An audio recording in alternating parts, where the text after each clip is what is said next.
And it tends to be more of the antisocial personalities. Some narcissistic personalities can look really reasonable on the surface. And they've actually had a lifetime of experience at looking good, which kind of covers up all the stuff under the surface. A lot of relationships people get into, people make themselves look really good, and then the negative stuff comes out weeks, months, maybe a year later.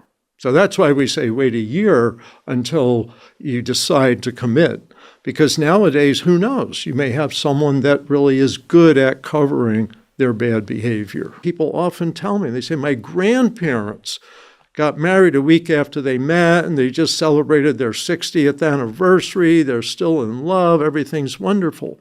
Your grandparents tended to know who they were marrying.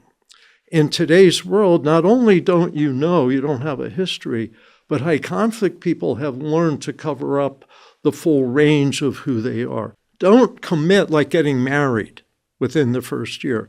Sometimes moving in together is a good way to find out what it's like up close with this person. Yeah, you learn a lot by living with somebody. That's right. Yeah. That's right. And personality disorders, part of the definition is interpersonal dysfunction. That's close relationships. So if you haven't had that close relationship, you don't see what happens when you leave your socks out or the cap's off the toothpaste and some little thing is some huge storm. But the key is patterns of behavior. So one thing I want to say is everybody gets angry sometimes. That's fine. Everybody yells sometimes. Everybody, criticizes sometimes.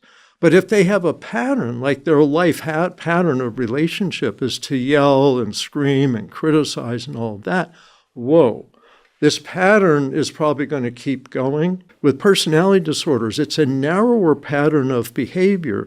So it's more pattern-driven in several different settings. Family, maybe at work when it's close, maybe in the community when it's close. So these are recognizable patterns, as recognizable as alcoholism and addiction once people learn. So that's the key. Give yourself some time, see if this stuff comes to the surface.